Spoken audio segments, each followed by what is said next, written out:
Greetings, Dr. Beckett. Welcome to the Quantum Leap Podcast. In 2017, the military gathered a small group of scientists to try and bring the Quantum Leap time travel program back online. 5 years later, believing it was the only way to save his fiancée's life, Dr. Ben Song risked everything when he entered the accelerator to travel back in time. He awoke to find himself trapped in the past, facing mirror images that were not his own, and driven by an unknown force to change history for the better. Ben believed he would only need to complete 18 leaps before he could return to the place and people he calls home. But something went wrong. Ben! No! And for reasons unknown, Ben did not leap home.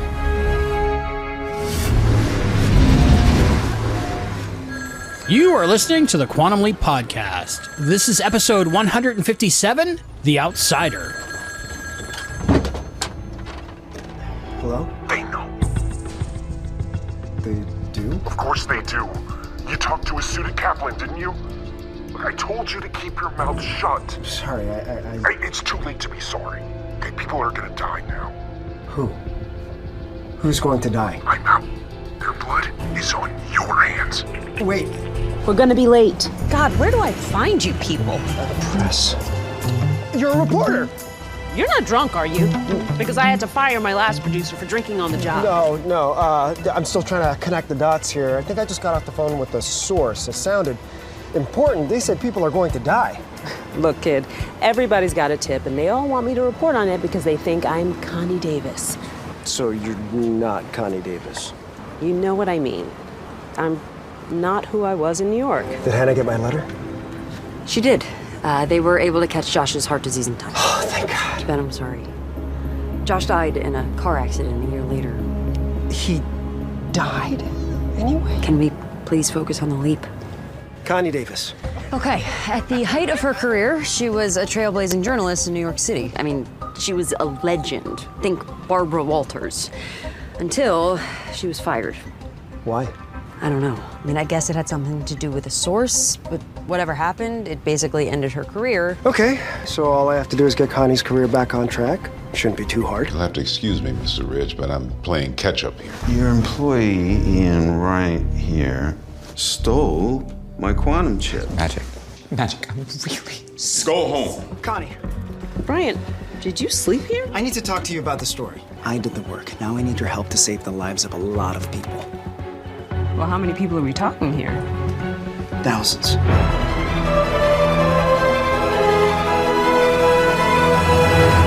Welcome to the Quantum Leap Podcast, everyone. I'm Christopher DeFilippis. And I'm Allison Pregler. And today we are going back to, it feels like an old-timey Quantum Leap episode, Season 2, Episode 11, The Outsider, directed by Deborah Pratt. Hey! Yeah, nice to have Deborah back in a substantial way. This is her second episode that she's directed, so it's cool to see that she's still such an integral part of the Quantum Leap family. Absolutely. Yeah, so we have been going back and forth with Deborah, and we are going to be doing a short interview and another director's commentary with Deborah. She's traveling somewhere. Isn't she? She's recording it in Uganda or something? Is that what Albie was saying? She's in Africa. She's in Africa. That's crazy. She's dedicated. Yeah, busy. Yeah, she is like super busy. So this is how it went down. Albie and Brian Green were able to speak to her. You know Brian Green. He has been on the after show with Albie a million times. And he is also the creator of the Al's Place Quantum Leap fan site. Everybody should go to alsplace.com. Brian and Albie spoke to Deborah while she was like literally on safari. She was on a mountaintop and they're like discussing this episode while she's in the back of some kind of Humvee or something. But the commentary that they were going to record, they decided to wait on that till maybe she's back in the States or at least, somewhere indoors. But like Africa, how cool. Yeah, I'm sure it's a meaningful trip for her. And I'm grateful that she's taking the time to do this interview and commentary with us because she's super busy. Yeah, she's super busy, but I think it's only fitting because as you all have probably seen at this point, if you've seen the episode, this is the episode that they dedicated to the memory of Matt. So I know that Deborah was Matt's biggest fan, and the fact that he gets his dedication on one of her episodes is just perfect. It's perfection. He would have loved it. He would just be over the moon that it was, Deborah's episode and that it happened at all. But I mean, I know it would mean so much to him. And I am so grateful that they fought to have this on there because, you have to get the network's approval. There's all sorts of things that go into like putting a dedication like that in, and it doesn't always happen for a fan. And so the fact that they put that in there, like it just means a lot to us, and I know it would mean a lot to him. Oh, I'm sure it would. And my only regret is that he can't see it. Yeah. He's part of Quantum Leap history forever. Yeah. He's there forever. Yeah, and isn't that great? I think it's phenomenal. And the fact they put to our friend, our friend Matt. Our friend Matt, yeah.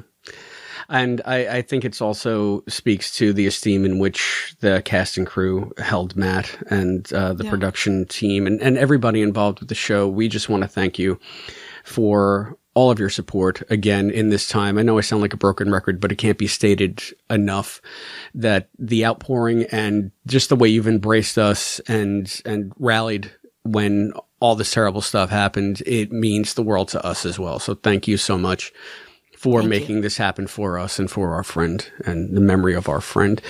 I was really moved when I saw the dedication plaque come up at the end of the episode, and I was feeling very emotional. And I just reached out to Dean and to Deborah and to Drew and to Martin and thanking them personally. And I got a message back from Drew Lindo. And if you guys aren't familiar, or if you don't remember, he is one of the producers of the show, one of the writers of the show. And he wrote back to me, "I'm glad we could make it happen. Matt was a special person.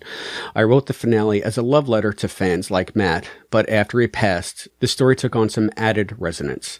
It's going to hit hard, but I hope it leaves everyone with a bit of hope and healing." Drew, I wrote back, and I believe this. We are in the best hands. I know that Drew is a fan like Matt, and I know how much esteem. And I know the esteem in which he held Matt. So I thank you again. It's surreal, isn't it? Just like, It is. Yeah, I know. And the fact that it's making you speechless speaks to how surreal it is. Because I never shut up. So, yeah. Anyway. No, I really appreciate them sending those messages and all of the love and support. And it's just a great cast and crew that they have on this show. Yeah. Thank you, guys. Thank you all. So, speaking of hope and healing, I mean, I think that those were some of the themes in The Outsider. That's why I said it felt sort of like a classic Quantum Leap episode. Maybe it was the time frame too. Maybe it was like that 80s feel. So, why don't we just go into some initial impressions? Allison, what were your thoughts on The Outsider? Yeah, I felt exactly like you did. It felt like a classic Quantum Leap to me. And I felt like all of it gelled really well. Like everything moved and at a good pace. It didn't feel like they were rushing too much through things or dwelling too much on other things. All of the themes came together, and even the stuff at the project, like I felt like it was moving along in an interesting way. Yeah, it was cool because when I first watched it, I said, "Oh, I didn't know how I felt about it." Number one, you know me in journalism episodes. I mean, I knew you were focusing on all the journalism stuff. I was. There are some goofs, and we'll get into them, but they're not big goofs. But I have to say, I was just taking it all in on my first watch, and I didn't know how I felt about the episode when it ended. And then I saw Matt's dedication, and all those thoughts went right out the window anyway. So I was happy to be able to rewatch it and form like a genuine opinion on it. And on the second viewing, I realized how well the entire thing holds together on just about every level, like you were saying, and how it made me feel like I was watching an episode of the classic series. It really is akin to something we would have seen back with Sam and Al. And it has a hopeful message that resonates with Ben and Addison. So once again, I feel like we're bridging the two series in a very effective way. And I guess Deborah has a lot to do with that because she knows the old stuff. She knows the new stuff. So who better to synthesize the things together? Sure. Well, it also felt like a marked shift in the series. The conversations that Addison and Ben were having about their purpose, what they're there to do. They're there to help people. And Addison was talking about how she'd been in reaction mode for so long, and she realized that she was there to help people. She started doing this to help people. So it's not just them, how do we get Ben home? How do we get from point A to point B? It's like, how do we help the people along the way? I've been in reaction mode for a long time. First you leaped, and I had to become your hologram. And then you died. And I had to deal with that. And then it turned out that you were still alive. And I just lost all sense of purpose. Like, I didn't know who I was anymore. And then it was obvious. I came to Quantum Leap to help people. That's who I am. Yeah, and I really like that scene because I often forget that Addison was supposed to be the leaper. And she said, I've been in reaction mode, not since Ben disappeared, but since Ben leapt initially. First, I had to be your hologram. Like, the tables were turned, and I was like, oh, yeah, that's right. So when she says this, she's been in reaction mode, not for this season, but for the last, 4 years. And yeah, that's it. It goes much deeper than I would have anticipated. And I never really thought in those terms for Addison. So it was just kind of a neat turn of phrase and a way to really bring home everything that we've seen so far. It felt like a shift for her character, especially, that she was like, I started this to help people, and this is what I want to do. It's not just, I want to get Ben back. It's, I want to help people because that's what I came into this to do.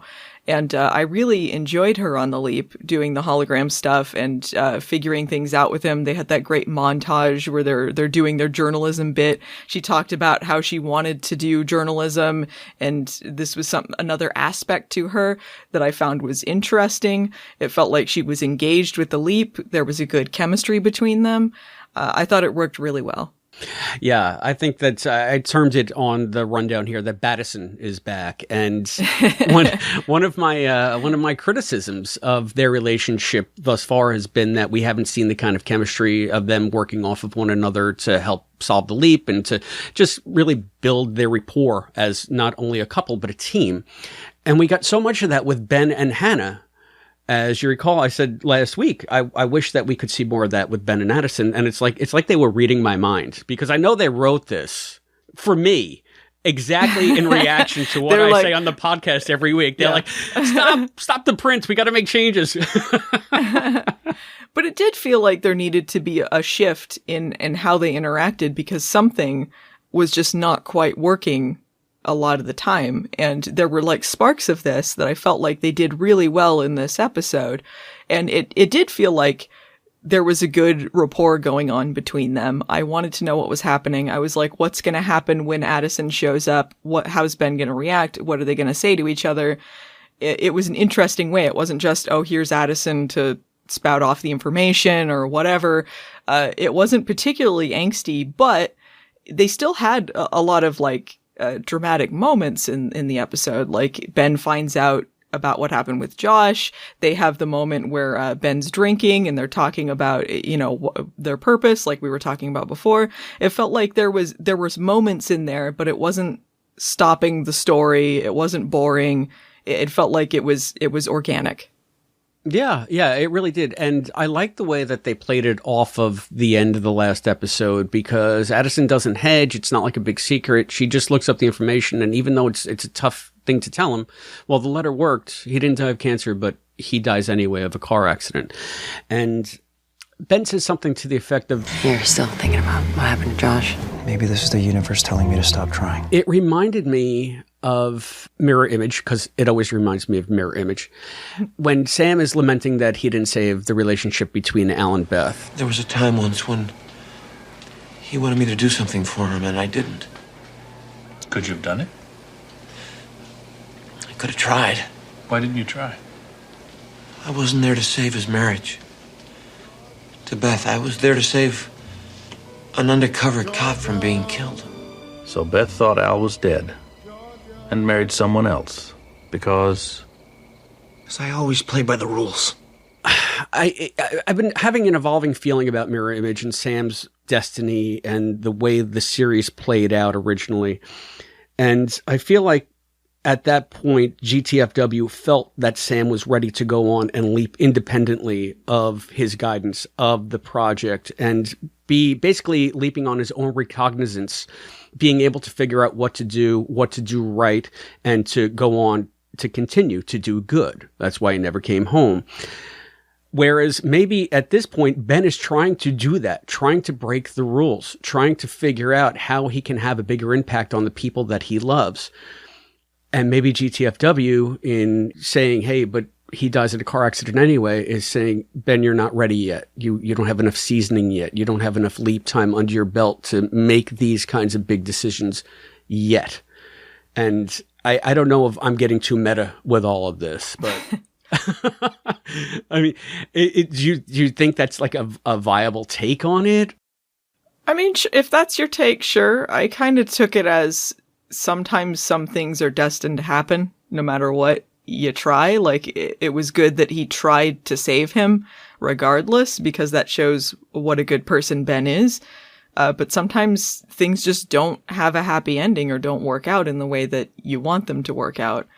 And I don't know how much they've gone into on this show the rules of time travel. I mean, they always had on the original show, Sam had certain rules. You can't affect your own life. You can't do this, yada, yada, yada. But I don't know if they really have that on this show.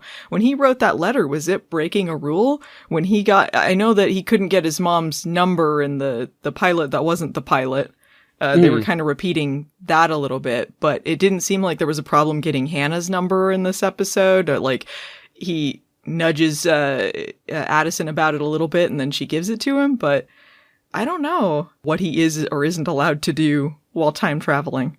That's an interesting point, because they did try to set it up somewhat similar to the original project, at least in that respect. But Sam set up those rules, so they don't have to follow them. Yeah, no. Whatever. And Sam was just like, who set up those rules? You did. Oh, shit. Oh, yeah. What idiot did that?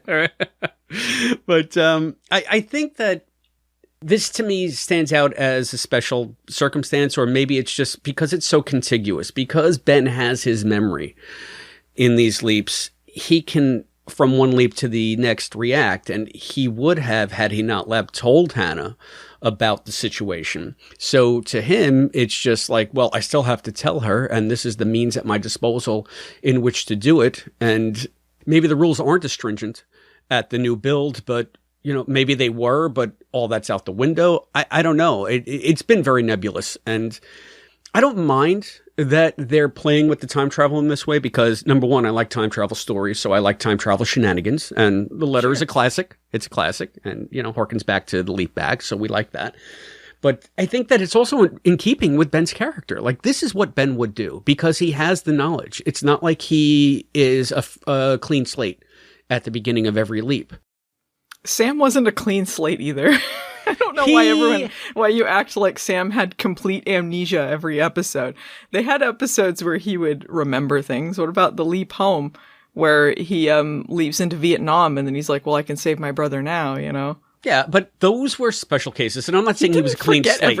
I'm not saying that, but what I'm saying is the Swiss cheese allowed them to drop story points conveniently for the sake of the show. Sure, he'd remember whatever was convenient. I don't think that they wiped the slate clean. It was just whatever was convenient writing-wise. Yeah, but the thing is, I mean, he's got a wife who he didn't remember until he went back to the future, and now he never remembers her again. Sure, because that was stupid. But we were all happy to forget Donna. But you have the narrative tool in place. I'm going to gloss over your Donna hating. We'll have a whole special section about that. She's not in this show. We don't care. She might be. She's mentioned. She was mentioned. Was she mentioned? She was mentioned. Oh, they obliquely. Did mention that he had a wife. They didn't really say by name. S2E1. Yeah, they mentioned his wife. So she does still exist somehow. But if it's Donna, if it's indeed Donna. Again, there was a narrative trick that they had so that they didn't have to follow through on any story threads that they didn't want to. Yeah, well, that was also the structure of TV then. But right. I mean, they had certain threads that they would follow through on when it seemed like the story was interesting. Like, it wasn't in an arc sense that they have in this show. So I think that's nice that they can do an arc and that they can have threads that go through the season with Ben. And that's what this Hannah thing is. And I think that's interesting. Yeah, I think it is too. It brings a new wrinkle to the dynamic of the show that we weren't able to have before, or at least that they weren't willing to put into the show for whatever reasons in the classic series. So having Ben with his memory opens up these possibilities in a fun and interesting way, but for him in a heartbreaking way in this episode. I mean, he does have a real crisis of faith here. Of course, they were using that to mirror the crisis that the main character, who he was there to help, her name was Connie Davis. She was the crusading reporter, played by Nadine Ellis. But again, we're seeing the Leap story mirror what's going on in the interpersonal stories with what's going on in the project stories. So maybe when I first watched this one, I thought that part of it might have been a little clunky. But as I rewatched it the second time, I thought it all jived together like really seamlessly. And I think it was because I knew the beats of the episode and I knew what they were trying to accomplish. And I was watching to see how it was going to fall apart. But I was like, oh, no, wait a minute. They actually did a really good job. And it's actually really subtle. And as you said, it all came together very well. Yeah. And I think part of not being able to save Josh was part of Ben's arc, learning that even though you lose someone, you have to keep going because it's the right thing to do, which is what dovetailed with the story with Connie losing a source. Mm-hmm. Because that's how she got fired, because she got a little too zealous and the source ended up killing themselves. So they were both learning that lesson of pushing on despite the loss. Yeah, and I liked that part of it. And I think this goes back to my bigger meta thing with GTF Dubs. Ben learning that he can't always win. Ben learning that maybe there are things that you can't change, because if you recall in MIA, every time Sam tried to change Beth's fate with Dirk, mm-hmm. something else happened where she would meet his mother or they would just run into one another. And it was like, this is not what I'm meant to change. This is going to happen. This is a fact. And mm-hmm. that was where they left off in that episode. But then in Mirror Image, Sam is just like, I always play by the rules. And I could have helped Al. Well, you tried your best and you couldn't at that point. But now he's leaping himself. He goes, the last thing he does is sees Beth and he says that Al's alive and he's coming home. He just directly circumvents it all. It's just like, how come now he has the latitude to do that where in MIA he didn't? In MIA, it was like what Ben is facing here. I'm trying to save Josh, but I leap before I can tell Hannah in person. The letter I send does save him in a sense, but he still dies anyway. So it's almost in the leap home too, when Sam's trying to save his dad. Nothing he does affects what happens to John. So the show is sending mixed messages. This is me trying to reconcile the fact that Sam does get to break the rules at the end. Ben is just not ready for that yet. You know, having a time travel project isn't a magic fix-it. I guess that's what's great about these kinds of stories, is that even though you have the ability to do this, sometimes you can't. Sometimes you can't save someone. Sometimes things are destined to happen. And, with Mirror Image, I think it was just sort of like, you need a win. Al needs a win. He's given up so much. Do something for Al, And then Sam's like, I'm going to do it anyway. But sometimes there are some things that you can't fix in time travel. It's good that they're doing the right thing, but the right thing isn't always saving everyone. Sometimes it's just fixing something else. Yeah, and that's sort of a bittersweet lesson to learn, because you want to say, hey, I literally have space and time at my command. I should be able to circumvent or influence anything that I know about. Yet the universe is saying nope, and Ben even says, the universe is telling me to stop trying. Yeah, like he's going to give up, and he realizes that you can't give up because you still have to do the right thing, and he pushes on. I love it. He has a Kirk speech at the end. He rallies himself, he rallies Addison, he rallies Connie. It's just like, let's get back in the game, everyone. Suit up. I know you want to give up on yourself, but I can't let you do that. Because this is your purpose. Sometimes things don't go the way we want them to. People leave us. People die. but that doesn't mean you stop trying to do the right thing. And she's like, oh, damn, you're good. I thought that was a nice quantum moment, and harkens back to sort of the heart that is a cornerstone of the series. So it's just also nice to see Ben in a good place. I think Ben and Addison were in a good place. I feel like Addison's growing acceptance is what helps set all of that up. Had she not come to her realizations over the last couple of episodes, I don't know that she would have been there as present as she was to pull Ben through this. And I think maybe that's why I grokked to their relationship a little bit more in this one, because she was not only speaking about the leap, but based on her experiences and what she's learned herself, it's helping everything overall. Not just with information, but how she interacts, how she conducts herself on the leaps. And now I'm thinking maybe some of the, Addison is just there because Addison is there. Maybe some of that was deliberate. Maybe it was so that we could get this moment where we could see the juxtaposition of the two Addisons.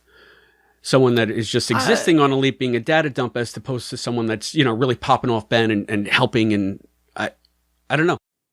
I mean, I think that this shift is a reaction to that, because they realized the stuff with Addison was feeling a bit reactionary, a bit not engaged with what was happening as well as it could be.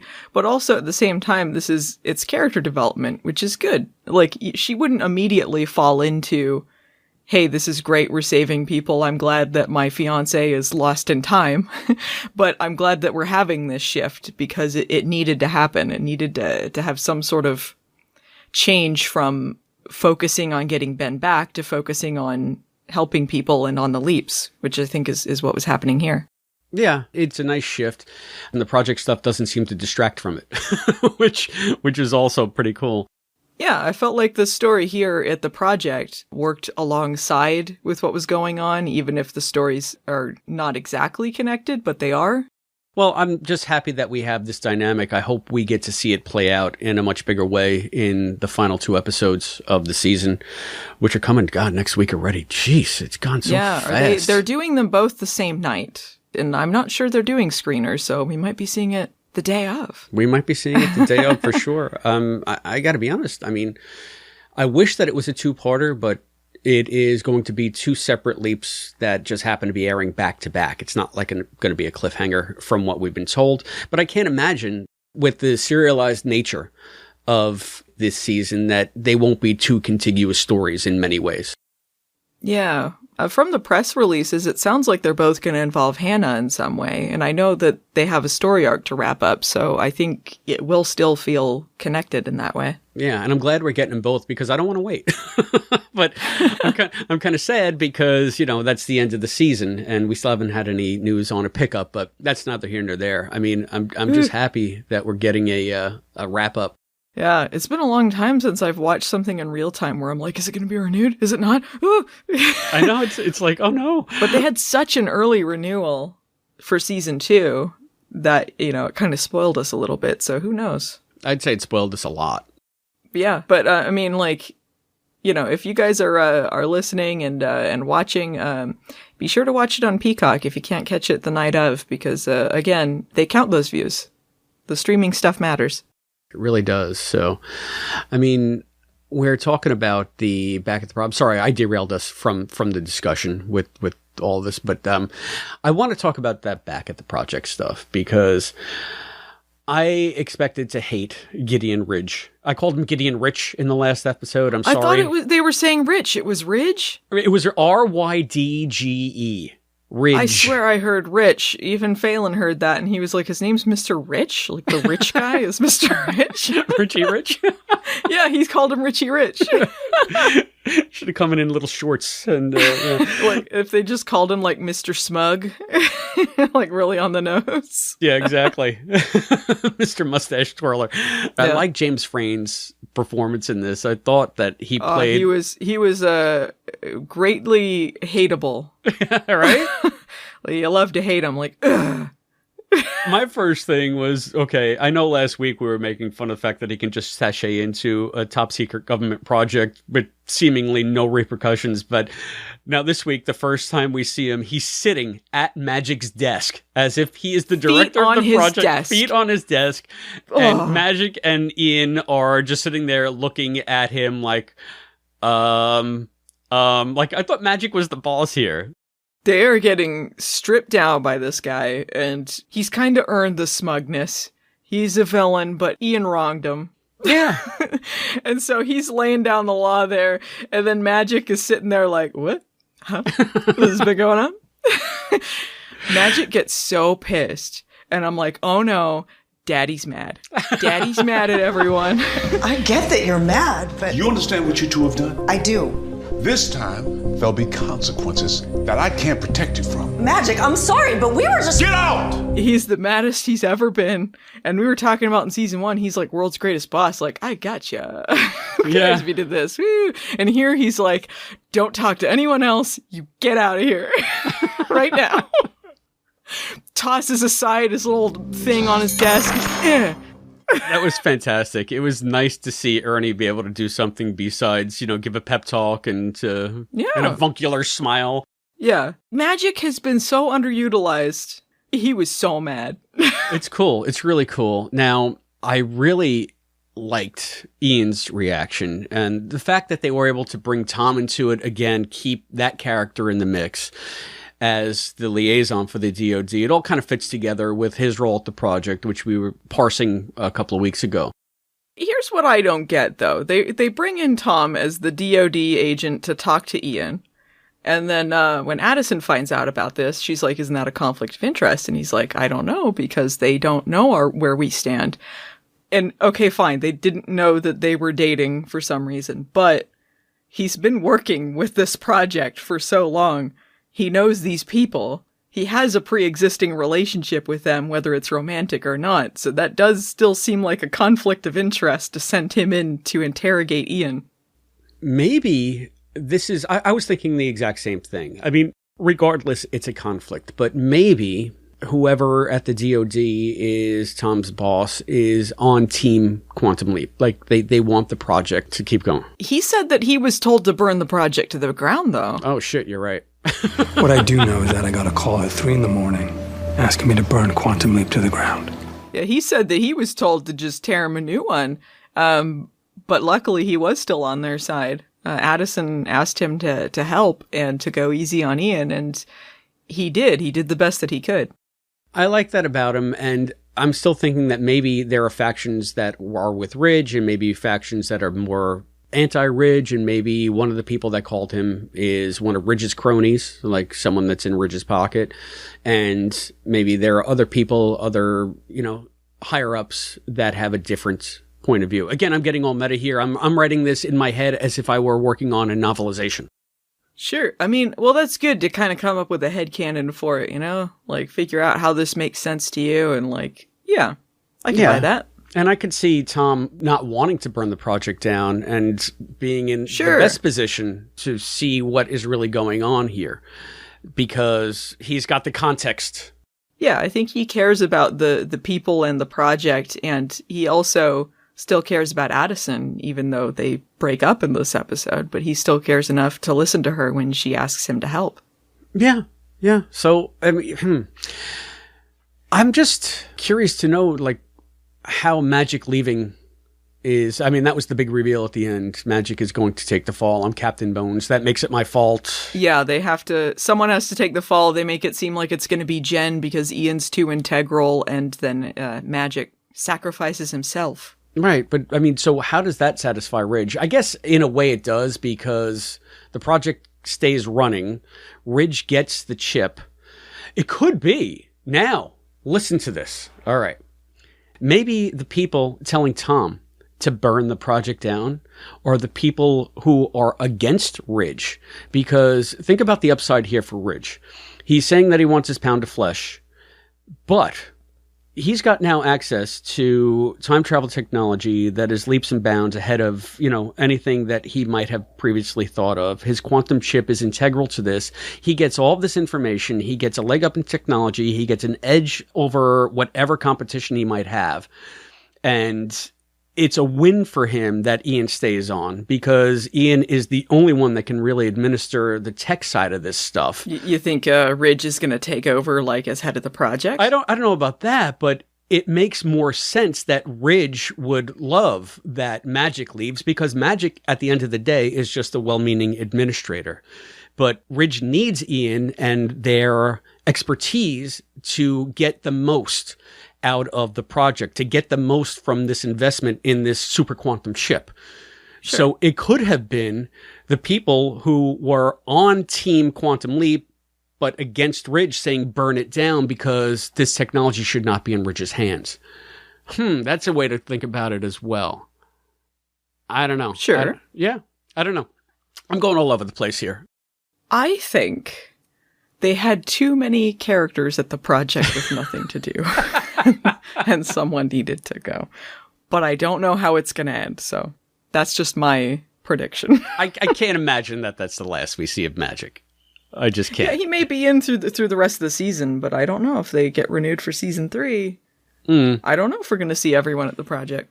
It's funny, one of the things that I was thinking about, and we were sort of, we were kind of ragging on Jen last week, and this week when Magic says, Ian and Janet, they stood by me through my darkest days.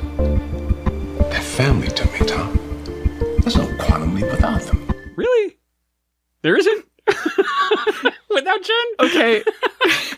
If you eliminate Jen from the from the process, what is she? Is security going to get worse without her there? Because it's pretty bad.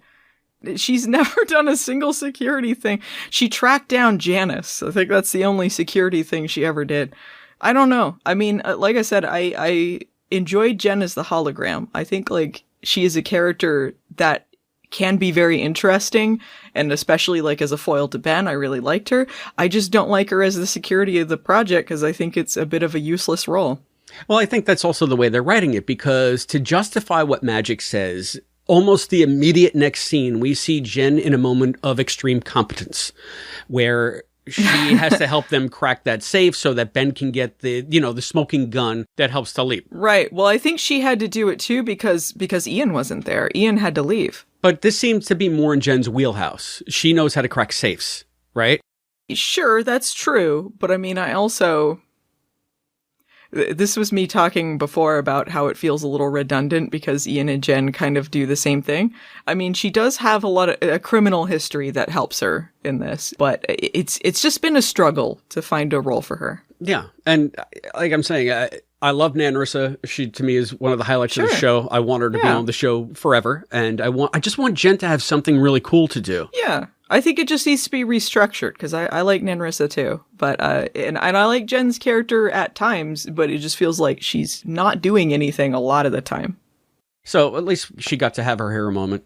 She did. She did get to do stuff in this episode. And I feel like, the bumbling from the last episode aside, she had stuff to do narratively and functionally in the story as well.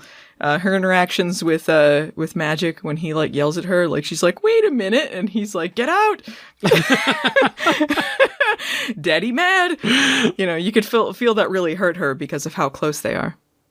Yeah. And I guess that kind of harkens back to what used to be the Jen and Magic show in season 1. They were much more of an item as opposed to the Jen and Ian show in season 2. Yeah. Where they're pairing those two off. And I feel like it was much more organic in season 1 with Magic and Jen chasing down these leads. And without the mystery box, I can't believe I'm going to say this, without the mystery box, her character is suffering a bit because there's no mystery to solve. Yeah, well, I feel like her character, when they were figuring out this show, before they were doing like casting and they were just figuring out story-wise. I feel like that character was added solely for the mystery box. They're like, okay, so Ben leaps. We got to figure out why he leapt. There's this other character who's breaking into the project, stealing stuff, whatever, with Janice. So we need to have the security here because security would be a big part of this. And we need security to track down Janice and do this stuff.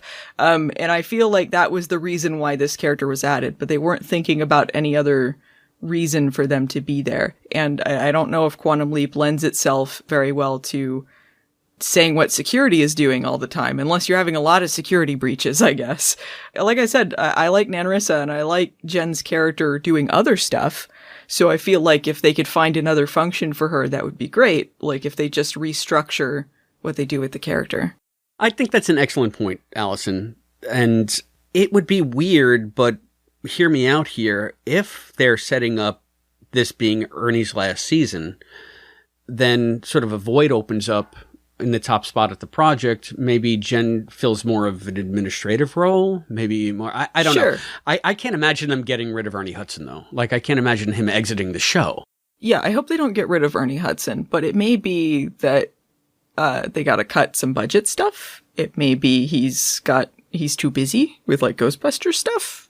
It may be there's other things going on. I'm not saying that's what it is, but yeah, this is all wild speculation on our part. It's all wild speculation. There is not even a rumor that we've heard that Ernie is gone for season 3. So I don't know where this is coming from. This is purely me just throwing possibilities out, right. But this is not, we don't know what's going on.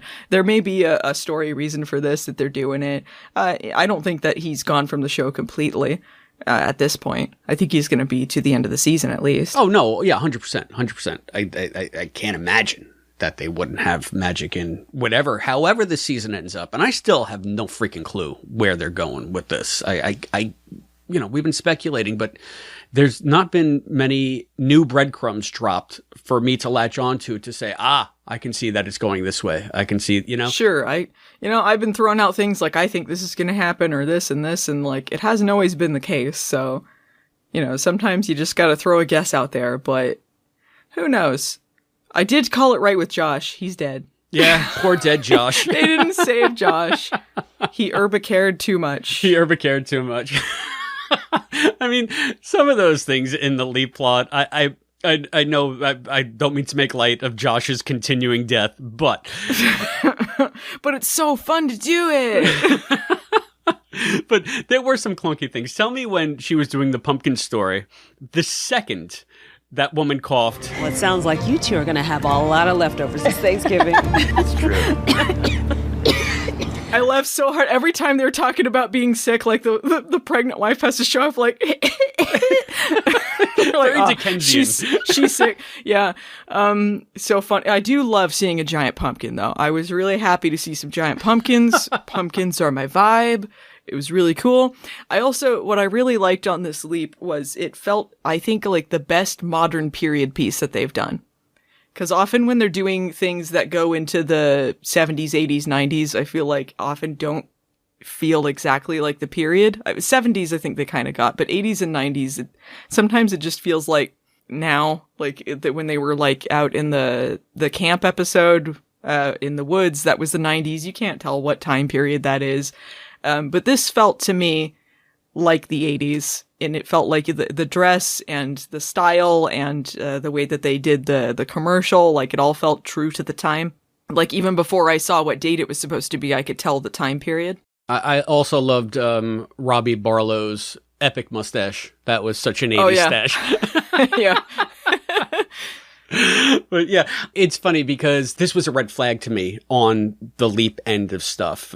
We're making fun of like the wife coughing, but again, the second she coughed and I saw those barrels of pesticides behind Ben, I said cough plus pesticides equals plot. Like I knew that it was going to be about the pesticides right off the bat. So I said, this is just going to be going through the motions. It's going to be a boring Leap. We're going to have to watch Ben discover things that we've known since Act 1. And it didn't go that way. I mean, it did go that way, but it wasn't about that. Right. And that process of discovery, again, it was such a great way for them to bring the Ben and Addison dynamic back. It was such a great way to flesh out Connie. I expected Connie to just be this boring character. Turns out she was actually a pretty good character. I liked Nadine Ellis's performance as Connie, and I thought she had a lot of pathos. And it was cool to see her have a good arc. I mean, there were a couple of things about her story that confused me. I mean, she's this disgraced journalist from New York, literally like doing fluff pieces, pumpkin stories. And this is her biggest story in months, is that pumpkin story. And I know it may play on words, big pumpkin, blah, blah, blah. Plumpkin. Plumpkin. They hated that joke. Killing me. Ben and Addison are like, Plumpkin, ugh. But then here we have, so, okay, I get it. You're back on the bottom rung of the ladder, coming from these heights in New York City, which is like the biggest market in the country. And you've made it New York. That's it. 5 seconds later, she makes one phone call to a cop to get phone records. Yeah, I know you need a warrant, but don't say it. Oh, by the way, that's not how phone records work. Cops just can't get phone records. Like, you do have to get a warrant, and you have to go to the phone company to get those records. Like, cops just can't pull them up. And even if he could just pull it up, like, you're screwing up the case against them. If they say, like, you didn't get a warrant for that, then you've screwed the whole thing up. Lives are at stake. Well, then maybe you should do it right. Yeah.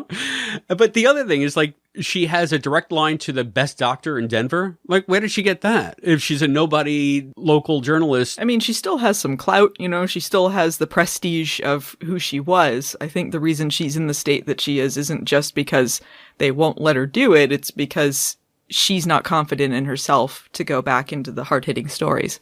But that, to me, is where it falls down, because she's not confident in herself to do those hard-hitting stories. She would not have built up her sources in this town the way that they were apparently built up for story purposes. I could see her being that way in New York, but I could see her still kind of licking her wounds in Denver and not really having that entree, that clout, those connections that you do need to be a good journalist if you're going to get behind the scenes, if you're going to get off the record stuff. So that just struck me. But again, I don't know how much of that is a Chris problem versus, because there are a couple other goofs too. So yeah, maybe, I mean, that was the scene of her calling the cop to ask for the records, was to demonstrate how good she is at talking to people and getting information. Like, she's a really good, unlike me, good speech person. She can, get things out of people. Unlike me, she talk good. She talk good like me. But it's to demonstrate that how good she is at getting information from sources. So it may be that she knew these people, like she knew this cop because it was a small town. And then she's like, I know I can get information from him because this is what she used to do in New York. Yeah. And I mean, you have a headcanon for that, just like I was filling in the project stuff. I was just like, I don't know. It just seemed to me that she wouldn't have the seasoning that she apparently did have if her biggest story of the last 6 months is doing pumpkins. When she goes up to the farmer guy, her and Ben are like, hey, we got to tell you something about this pesticide. We got some bad news. And then he's just like, oh, that herbicide, I love that stuff. It's so good. And they're clearly telling him bad news. And he's just like, I put it all over my pumpkins. It's so good. And anyway, your wife is dying. Like, all she needs is the bloody rag that she's coughing into. She gets out of the car and immediately, and you're like, oh no. This episode reminded me a little bit of Roberto, where Sam leaps into the Geraldo type guy and then they go investigate Deep Throat from X-Files. And that had to do with pesticides or something too, though, didn't it? It was like cattle mutilations and radiation, if I recall. Well, it's been a while. Because they put the stuff in the inhaler at the end, so it had something to do with, like, pesticides. I think were, like, hurting the cows or something. Maybe. I'm going to look it up. Yeah, look it up. I feel like it was kind of similar themes. Yeah, and it's funny because we always talk about the original series, but for those of you out there who only watch New Quantum, there was a series called Quantum Leap back in the 80s and 90s, and Sam leapt into people, and he did do a journalism episode called Roberto. There's a couple of them. Temptation Eyes, he was also a reporter. He was a TV reporter, yeah. I was thinking Those about episodes that. were only four episodes apart. Some of the same goofs. some of the same goofs. While you look that up, I'm going to tell you that the gear that they were carrying, way too small for the 80s. Okay. It was a chemical plant they were investigating. It was something to do with chemicals. Oh, okay. Like they were dumping chemicals or something, like, toxic waste or whatever. Maybe that's why I'm thinking it was like radioactive. So it was probably toxic waste. Because they had the suit, so that's why they thought they were aliens or whatever. Right. So, yeah, bad guy's bad in that episode. Turns out bad guy's bad in this episode, too. Yeah, they even had, like, the lady he teams up with, like, she could have been a big-time reporter, but she had asthma, so she couldn't be in the city. Oh, that's so dumb. I don't know. It was something. Yeah, but, I mean, they're different episodes, some similar themes, but it doesn't feel like it's the same thing. Yeah, and again, maybe that's why it felt so akin to a classic episode of the series, because it touches on things that we've seen before, but I think in a good way. I'm not going to call it a clone. I'm not going to say, I mean, I know that I had kind of the same thoughts about Off the Cuff and A Hunting We Will Go, but I don't know that they're homages per se. I never heard from the writer of Off the Cuff, whether or not. I have to listen to Sam's interview with them. He listened to our podcast about it, though, because he sent us a message. He did. So maybe he was thinking about it. Could be. I'll have to see. I can't imagine Sam didn't ask that question. I'm going to go on the record saying I apologize for not having watched that interview yet, but I will soon. Anyway, as I said, they would have been carrying around at least a big rig of 3/4-inch tape recording, not just one little camera. Ben would have he would have had a sore back by the end of that. Yeah, early 80s especially. Yeah. And, producers don't usually act as photogs. There's usually a producer and a photog on set. Yeah. Unless you have two reporters that are acting as their own photogs and each covering a story for the day. So that kind of took me out of it a little bit. Also, where was Ben researching? That scene was great. I loved it. It brought back memories because I've had to research on microfiche a million times, and it's really cool to go through all those old newspapers to figure out what came before. So I've actually done that. That made me feel like nostalgic. Oh. But he's supposed to be in the TV station. The TV station wouldn't have 40 plus years of local newspapers on microfiche. They only got so many sets. So I mean, he would have to go to the newspaper and go to their archives, right, or to the library to see if the library had it. That's all I'm saying. But it was really cool. I like that scene. I like that scene a lot because that was him and Addison working together to solve the leap. There was a good energy to it. I liked the montage music. And I liked Addison bringing coffee into the imaging chamber. We are so close to her bringing in a bag of groceries just for herself. We're almost there. My dream will come true. She will carry forth Dean's legacy. I love stuff like that, though, when you have a contrast you realize she's in the imaging chamber and then like bringing a coffee in, or just some contrast for like they need more contrast of her to the leap, something that doesn't really belong in the scene because she's in the future. And, coffee's not really like anachronistic or anything, but, the fact that she brought that in there and they acknowledged, hey, you're in the imaging chamber right now. And she's like, it could be an all-nighter. So I'm going to bring a coffee in. Just something to kind of acknowledge that she is somewhere else at that time. Al was always dressed very futuristically. And this series is not doing that, but he was supposed to be distractingly futuristic, when the series debuted. Like, I don't see her showing up in her pajamas, like unprofessional Al, But there could be other things. I guess they did that a little bit when she's like in workout clothes and stuff. I don't know. They could have her like dressed anachronistically for the weather or something. Like he's out in the snow, but she's in her just normal outfits because she doesn't need to dress cold, I think that'd be cool. And here's the funny thing. I mean, the one thing that she probably would have on her that is anachronistic to Ben's time frame, no matter what, is her cell phone. But if you have the cell phone in the imaging chamber, it kind of defeats the need for the hand link. So that's why I don't think... link is... Yeah. And the hand link stands out. People in the past wouldn't have a hand link, so there's that. But just, they had in the second episode when they were in space, and she's just standing around in space and hanging out on top of the space module, I really like that. Have some fun with it. Yeah, have some fun, definitely. Well, I mean, for all that, again, that doesn't need to define who the character is. I think we got much better definition in this episode of how Addison can be an amazing presence without having to be an anachronism. Sure. There was the scene where she's talking to Tom. She comes out of the imaging chamber. She's still got the coffee in her hand. We know that's where she's coming from. And then they have the conversation about the DOD thing. And then she gets like a beep. And then it's like the Ben alert. And like, oh, Ben needs me. Boop, boop, boop. Sorry, Ben needs me. And she's like, oh, I gotta go back in. Immediately after leaving. And then she comes in and he's sleeping. So sometime within that like minute, Ben fell asleep, and then she has to come back in for some reason. I don't know what determines that Ben needs her in that moment. It doesn't seem like he does, but even maybe Ziggy was like, "Oh, something's gonna happen. You need to get on this real quick." That's the only thing I could think of. I'm thinking like maybe you guys solved the leap. Now Ben's gonna oversleep. So get him on it. Get him on it, because if he doesn't tell her within, he fell asleep hard and fast. Because she had just left the imaging chamber. It had been a long night. It had been an all-nighter. They did say it was going to be an all-nighter. So. I think Ben had 7 or 8 empty cups of coffee next to him. Yeah. They should change the Ben alert, to be something like where it goes like Ben alert, Ben alert, Ben alert, or like the red alert on Star Trek or something. Something just really obnoxious, and they can just do like the camera push-ins and pull-outs like they did on Star Trek on the klaxon. Yeah. They just have like a silhouette of Ben leaping just like on the wall, like a flashes a light on there. The bat signal, the Ben signal.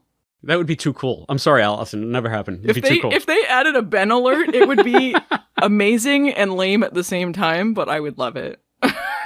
So that way they could all leave the project, and all they would have to do is look up and they see the silhouette of Ben, arms akimbo in the sky. I have to get to the project. They could bring back the wrist links, They had the wrist links in the original show where they would like wear it and it has sort of some Ziggy tack on it, and then you could like, they're out doing their own thing, and then they're like, oh, look, Ziggy's letting me know that Ben needs me for something. But they could make them cooler than they were in the old show. The wrist links were... I kind of like the wrist links. I kind of like them, but they could be a little cooler now. They were a little bit like Kirk's wrist communicator in the motion picture. Sure. If they left him exactly as is, I would still love it.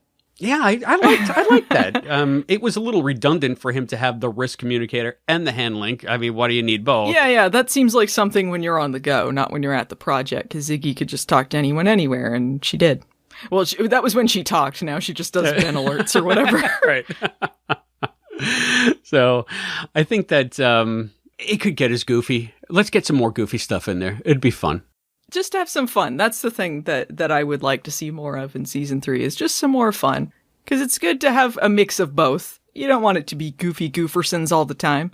But just have fun. Quantum Leap's a fun idea. It's a fun plot mixed in with drama, They're saving people, but there's also inherently ridiculous things about the whole thing. Yeah, this show has yet to embrace that side of it. So, I mean, they kind of toyed with it a little bit this season, just with hologram placement and things like that. But this episode, I think, had a lot of fun moments in it, though. That's what made it feel classic to me. I liked when Ben was just really excited for Connie, and they start like squealing and hugging each other, and then they realize like this is really weird, and separate. Was pretty good. I like the start of the Ben and Addison scene where Ben's drunk, and it is kind of goofy that he's drunk, and then goes into like some serious stuff. But it's things that they needed to talk about, but it didn't feel like they were angsting about it. It was just an organic, emotional moment. But it was still kind of goofy at the beginning of it, so it just felt natural. I didn't see Ben as drunk there. I think he was just having a slug because he was down. I don't know. He was acting a little drunk. Wasn't he fired at that point too? Didn't Connie fire him? He was fired. Yeah, that's why he was drinking, because he was feeling really low down at that moment. Yet another thing that reporters can't do. Fire producers. Producers work for the TV station, not for the reporters. Just saying. So there is one serious thing, and again, this could be me going all meta again, but it kind of ties into some of the stuff Tom has been saying this season. And that final scene with Addison, when he says that working with time travel has made me believe in fate. What do you mean? Well, think about it. We started dating because you lost Ben. Then Ian found Ben, and I ended up here. I think we were meant to be together. And I think we were meant to break up. Like, there's the concept of fate. And it reminded me of when Tom, earlier in the season, had suggested that leaping requires sacrifice, that sacrifice is the engine that drives leaping. And I was thinking, sacrifice to who? Sacrifice to what? Here's this higher power. We're talking about it again. Now it seems to me with Tom saying it's fate. I was supposed to be here. I was supposed to date you. We were supposed to break up. Once again, it seems that he's acknowledging that he might be like an unwitting piece of a larger game that he can't see or that none of them can really see. Is now he part of that sacrifice so that the leaps can be successful? It was a very interesting question to me. I don't think you and I have discussed this aspect of it. I would bring it up to Matt and he'd be like, yeah, maybe. But had you any reactions to that whole idea of leaping requiring sacrifice? And do you have any kind of stance on that? I mean, I think we were getting into it a little bit with the Josh stuff, right? Some things are fated to happen. Sometimes sacrifice is necessary. Maybe he was supposed to die for some reason. I think every leaper that we've seen on this show has had to sacrifice something. I mean, Ben sacrificed his whole life, basically, to do this. Addison is sacrificing her life as well, or her relationship with Ben. I don't know. Her relationship with Tom, certainly. You know, everyone has to kind of give up something. Tom just sees it as part of that whole bigger idea. It's how he designed it in his mind. That's how it, when you pan out of the snow globe, that's how it all fits together in the story. I should have known. Well, I forgot. Tommy Westfall. I forgot that Tom is pulling all the strings anyway. Thank you for reminding me. Tommy Westfall knew what was going to happen because he orchestrated in his head and he's like, you know what? The self-insert is not working. I got to let Addison fly free. Okay. All right. You've solved all my problems. You've answered all my questions. Thank you, Allison. You're welcome. It's like that Simpsons bit when you ask about something, a wizard did it, but it's like, you know, if whenever you think of something like that, Tommy did it. Okay. All right. So now we know Tommy did it. Tommy Westfall did it. Yeah. Season 3, you know, even if he's not on season 3, we're like, why did that happen? It was old Tommy Westfall. Actually, season 3, what's going to happen is something bad is going to happen and it's going to freeze frame. And then Tommy will stick his head up into the frame, like poke it and sing, "Did I do that?" Like Urkel. Did I do that? Addison wanders in with her groceries like, come on. Did I do that? We got it all planned out. Hire us on the show, guys. That's it. We figured it out. We figured it out in a way that you can pull in all of those 90s viewers, too. So, with good old Urkel callbacks. Heck yeah. We got to bring Urkel in. Otherwise, you ain't getting in the old audience. It's honey to them. You know, it's bringing them all in. Somebody call Jaleel White. We got to get him on the blower, and he'll be in season 3. Yeah, bring him in as another hologram, an alternate hologram. We're good. We're gold. But, you know, he can traverse into the Westfall universes. Like, he's the planeswalker of the Westfall universe. Yeah, is Family Matters part of the Westfall universe? I feel like it has to now. be. It probably is. We just made it part of the Westfall universe, so. I'm gonna look it up. The answer is yes. Family Matters. Westfall universe. Yes. Of course it is. Because what connected it? Because they spun off of Perfect Strangers. That's what Family Matters is, a Perfect Strangers spinoff. Gotcha. So where did that come from? They were also on Full House and Step by Step and a show called Migo, which lasted like I think half a season. There's a whole chart, but I'm not. Yeah, I know. Yeah, it's very complicated.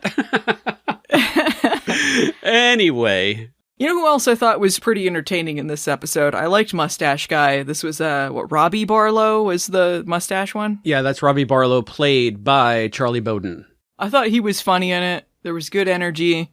Good guest cast. Yeah. I mean, this was Nadine's showcase. Oh, yeah, she was great. I liked John Marshall Jones, who played Davidson. He was the news director, and Charlie was great. And the guy who played Chet, Matthew Polkamp, was just the right amount of smug.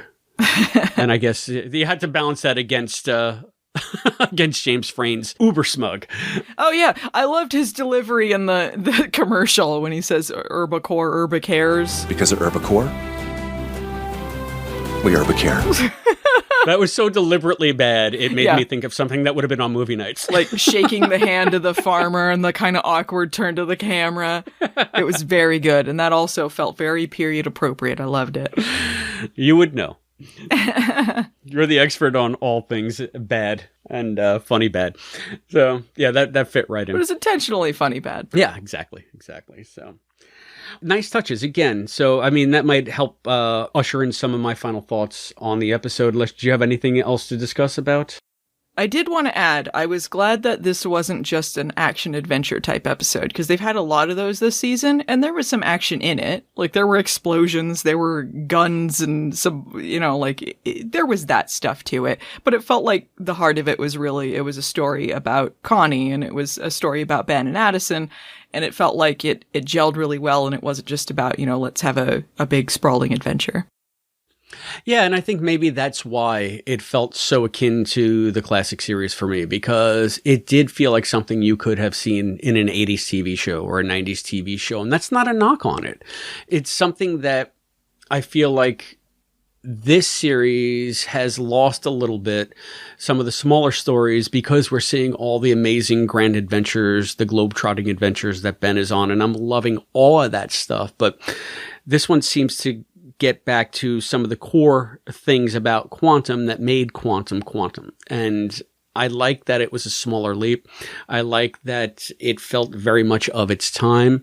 I thought I was going to be bored as crap by it, to be honest with you, because of all of the more dynamic things we've been getting, but it was quite the opposite. I mean, it was a chance for the show to breathe a little bit. It was a chance for us to get some other character stuff in, and it was a chance for us to get maybe that smaller feeling of accomplishment, of connecting with individuals, smaller lives. Even though in this one, Ben saves literally thousands and thousands of people. Yeah, when all is the said and stakes done. are still really huge. Yeah, I mean, smaller stories don't automatically equal boring, just the same as an action story doesn't automatically equal exciting. They've had some episodes, especially in season 1, where it was action-based and it was so boring. There's a way to make you care about the characters and the story. There's just got to be a balance there. And I like that this was a smaller story and it still had some exciting moments in it. But yeah, it really was just about the people on the leap and about helping people. And that's really what Ben and Addison, the conclusion that they come to as well. Yeah, in many ways, it's like everybody's now recentered and ready to go. And I can't wait till the next 2 episodes when they just blow that out of the water and say, oh yeah, you thought you were ready. So let's see what happens. Yeah, I'm excited to see what happens. I'm even excited about what's going on in the project. I think it's interesting and I want to know what happens to the characters. And I hope that they get a season 3. I really do. Yeah, me too.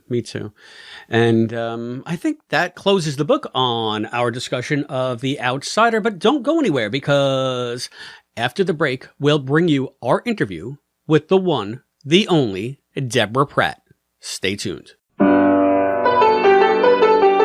The QLP is brought to you by listeners like you. Please go to patreon.com/quantumleappodcast and give as much as you can. For as little as $1 a month, you can be a contributor to the Quantum Leap Podcast. It goes to covering our server cost and helps keep the podcast going. Thank you. I'm Jethro. And I'm Matt. And we're the co-hosts of the Drunkard's Walk podcast. Do you know what the St. Pancras Railway Station, Hydrox Cookies, and the Ragamuffin Cat all have in common? They're all pages on Wikipedia. And on Drunkard's Walk, we go from one random Wikipedia page to another only through the internal links of Wikipedia. That's right, and we get those destination pages from guests that come on the show that we talk to and find out why they give us those pages. And there's a little drinking and a lot of arguing. So check out Drunkard's Walk wherever you find your podcasts. Hi, I'm Margarita Matthews, and you're listening to the Quantum Leap Podcast. Hey, Allison, we're back, and you know what that means, don't you? Does it mean an interview's coming up? It means it's time for the one, the only, the Deborah Pratt.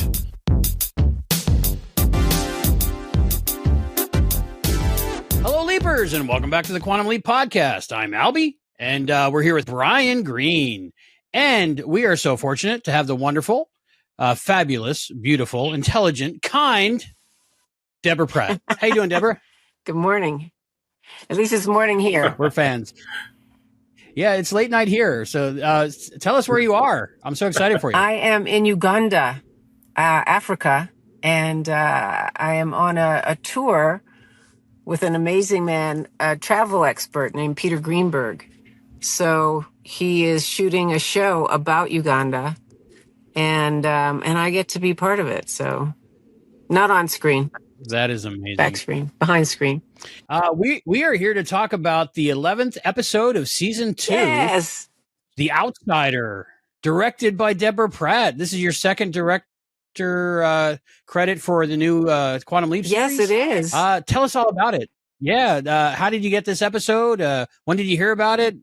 Tell us things. Well, we knew we were going to do another one. I knew I was going to do another one, and we waited for the strike to end.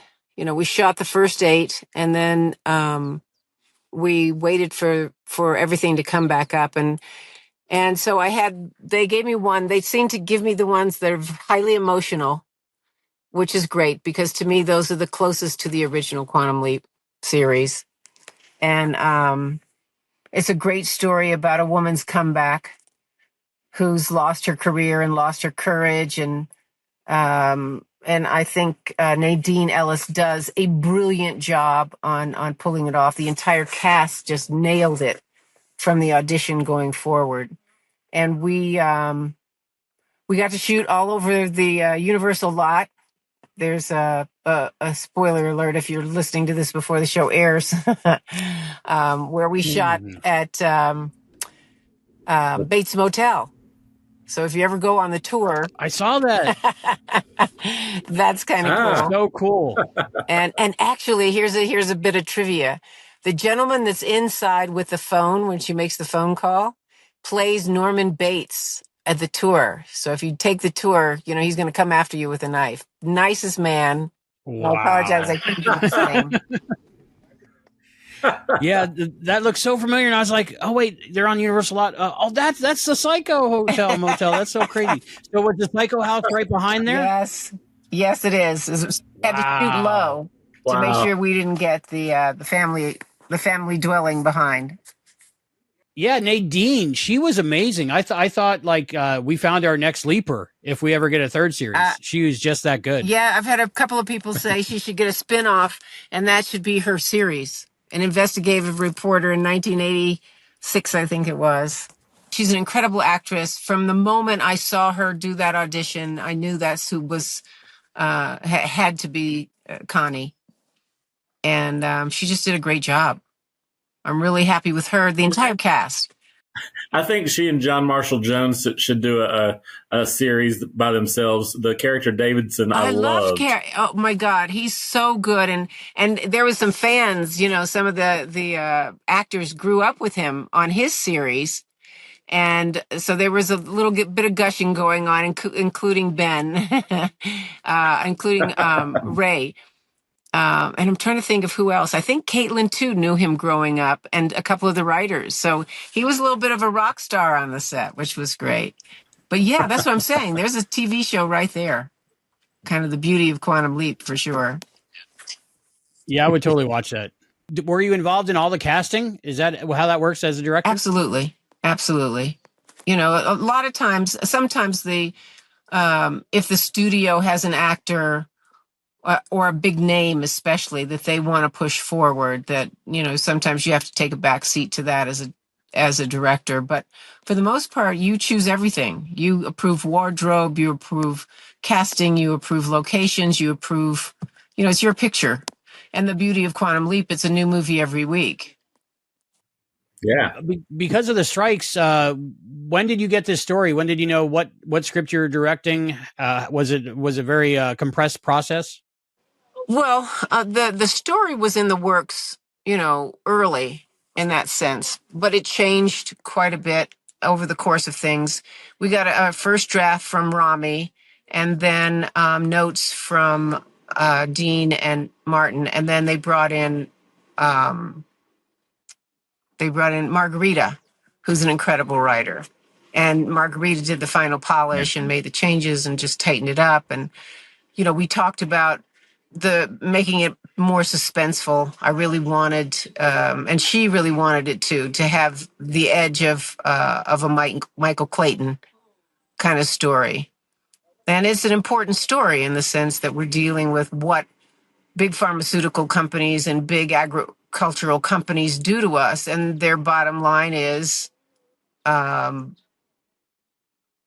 it's cheaper to put this product out and let people die and deal with the costs of paying their medical bills. And that's a sad thing to be, but it's a truth. When you look at companies like DuPont, who are still out there doing it, and there's one that closed recently, went out of business finally after years of torturing people. But it still happens, and to have the opportunity to call it out is always a great Quantum Leap story. And then, we've got the parallel story of what was happening back at headquarters, and I got to really work. It was one of those shows where I was able to find a true dramatic moment for everybody in the show, for Ian, for Magic, for Caitlin, for Ray, everybody in the show, even Jen. And then also our guest stars, James and Peter, got true moments in the show. So that was really exciting. And I really enjoyed drawing them out. That's the other thing that I think I am given latitude just because I'm old school and they respect it. Mm-hmm. But the moment in the records room where Ben says, I never knew you wanted to be a reporter. And she says, I've got my secrets. And they connect back together, I think, in that moment that they've been apart since the beginning of the season. And that's the moment that they reconnect. And I really got to take the time to let it happen. And they were beautiful on taking the direction and playing out the chemistry of what had happened in the beginning, what made them fall in love with each other in the beginning. So that was a real moving piece for me. And I think the same thing when Connie comes out of Dennison's office and she's given up, she's quitting, and she just falls apart. And as a matter of fact, the studio said there was one take that I absolutely loved, and they went, no, wait, that's way too dramatic. I said, it's a 10 o'clock show. It's a drama. What are you talking about? It's way too dramatic. So we ended up using the version, but she's excellent. She was excellent in every take, so they couldn't take anything away from her. And then in the van, there's another wonderful moment with she and Ben, where Ben, says, this is just the beginning. You haven't ended your life. You've just started it. And she was so vulnerable in that moment where you think I can do it again. And he said, yeah, you're going to need a producer. So, it was just really well written and well done and well performed. And I think we captured it. So I felt good as a director capturing all that. And then there were a couple of things that I put in there, like a Dutch angle when he gets knocked out. And that was really fun. And usually the network and the studio hate that kind of stuff, but it worked. It absolutely worked. It wasn't just random. And the tension of, his spidey senses came out. I said, I want you to feel like your spidey senses have come out. And you think you're hearing something and then you're right. So it was a fun show to shoot. It was a beautiful episode, and I mean this in the best possible compliment. It felt to me like an original series episode. I think you could have slated, Scott and Dean right in there, and it would have worked the same. Like the emotion, the heart was there, and I was like so amazed watching. And then I was like, "Oh yeah, it's Deborah, of course." Of course, there was a moment, like you said, in the file room with Ben and Addison, and they pause and they just look at each other, and then and that came across so beautifully. Oh, thank you. Thank you for saying so. It was perfect. So. Yeah, I really wanted that. And I thought it was really important to establish them again. And Caitlin's speech about, first you left and then you died and I had to deal with that. I thought she nailed that with so much emotion. And so you really get to understand who she is in that moment. of what's been happening to her. We've been so with Ben, we never get to be with her and her emotions. So that was her moment. And I thought Ray was brilliant of how he played when she finally tells him the truth. I got engaged and then I got unengaged. So that was probably one of the best moments of the episode. I really loved Drunk Ben, and I loved Caitlin in this episode. Caitlin nailed the whole episode, and she just had this. It was crazy. She had this joy. She was emanating this joy that, like, the possibility of being with Ben again, but without playing like smiling and happy. But it was there somehow. It was. She's a good actress, direct all that? and it's usually the second and third year where you really get to get into the ensemble characters, and you get to go deeper into their feelings and their worlds and their emotions. And so I really wanted to take advantage of that with her, and I think we did. I really do. And probably the best moment all season for Mason was that scene with Peter. Tell me about that. We talked about the scene, and they originally played the scene sitting. And I said, I think you want to stand up. Let's find a place where you just stand up and tell Tom the truth about why you did everything you did, and that you really aren't ashamed of it. And they nailed it. The emotion that was there, the anger, but also the compassion of why you do something for someone that you care about. So, I mean, Mason is an incredible actor, and they go there all the time, but I don't think the show has given them the opportunity to express that kind of, passion. Strength. So I'm proud exactly. of that. I'm proud of that. Hopefully they see what they can do, and there's more of that in the future.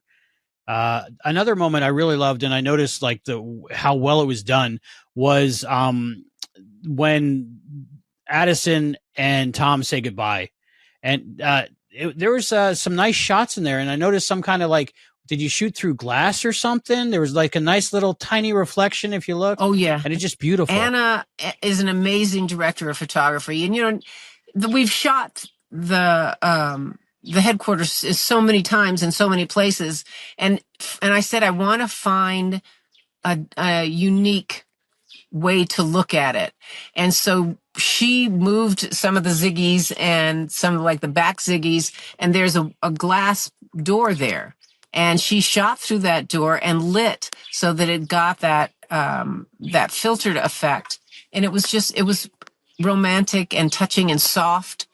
And there was a lot of pain going on in that scene from both Tom and Addison, trying to figure out how to say goodbye.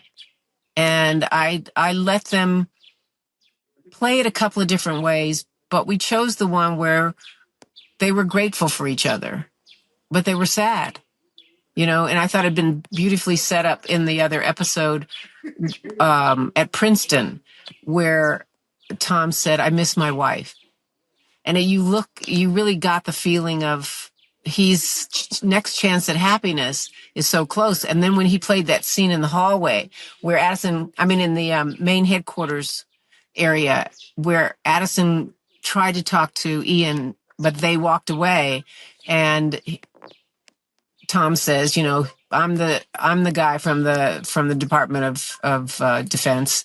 And, but the moment when he said, I think when you look back on this, if you keep staying in the past, you'll never get to the future. So he was fighting for her. And I think she was realizing it too. And and each step of the way, that's what I loved about the script. Each step of the way took it another step closer, another step closer, another step closer.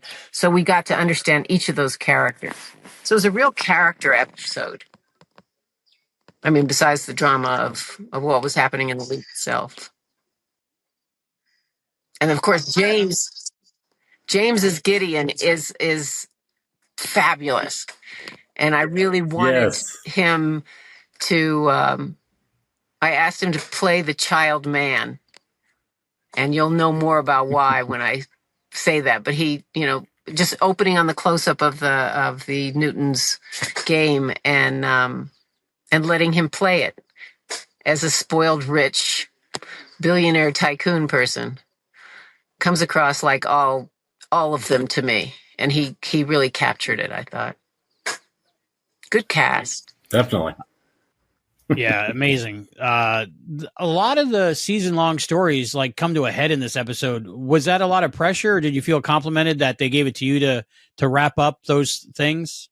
Oh, I felt very complimented, and truthfully, that's just the beginning of the wrap up. I think that's why we're going next week to do a double header, and you're going to get your minds blown. Get ready. But Very yes, cool.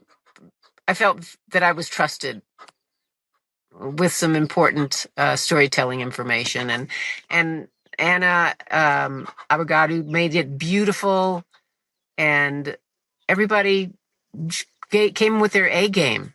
There was just every performance, and I wanted to make sure that was shown in the storytelling process. So we did it. I think we did it. We'll see what the fans say. Where did the title The Outsider come from? Do you know? I did not ask the writers that, but I think it's always a double entendre when it comes to Quantum Leap. Ben is the outsider that comes into the situation, but I think Connie was also the outsider coming into the situation. And then James was an outsider coming into the situation. So there was a lot of change that was unfolding. And but those three key storylines, I think, helped define what the title was about and what it meant, and how it was allowed to play out. That makes sense. Yeah. But I have to ask Rami and Margarita if there was a specific take on why. But I think that's really what it was. It was just all these people who were coming from the outside to solve a problem. And even Robbie, who's who is a whistleblower. He's at the heart of it, but he can't live with it in that sense. So it's smart stuff, to say the least. It's great for the kind of audience that I believe the Quantum Leap viewers are. They're highly intelligent. You don't have to tell them what's happening. You lead them down a path, and they figure it out probably as fast as you do, which is great. And you don't tell them whose side to stand on. You just say, this is the story. How do you feel about it? And they feel about it. I was reading some interesting commentary on Reddit. It just kind of popped up in my feed, and they were talking about, somebody was saying, well, I was watching the original series and they were using the N-word a lot. And it was the episode of The Color of Truth when he left back in time. And then I responded and said, well, that was historically accurate, and people do. And the fact that we've decided to become politically correct, I think changing history is problematic, because if you don't look at what the history was, you're going to relive it in the future. So there was some interesting things in it where then somebody said, well, they've changed it in several, where they bleep it out, or they blur it, or they replace the words on several of the streamers, which I did not know about. And again, it's the political correctness of, hey, I don't want to offend you or hurt your feelings. But the truth is, when Scott so brilliantly played how it felt to have that word thrown at him, you, the audience, got to walk in his shoes. So it gave you a whole other compassionate look at, wow, that's what that feels like. So that's the history of what the show is about. And it saddens me that the courage to do it and put it out there as it was created wasn't there by those streamers. And I can't remember who they were, but that's wrong. to do that in the sense. Good television, good storytelling is not about making you feel warm and fuzzy and comfortable all the time. We can get you there, but sometimes we want you to feel the passion of the moment, to feel the pain of the moment. And this show does that in a lot of senses.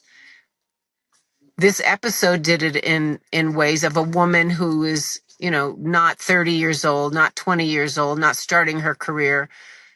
It's ageism in a sense, but it's also dealing with what it's like to be a woman in any period, but certainly in the 80s, where you're trying to fight to be of substance and the system won't allow it.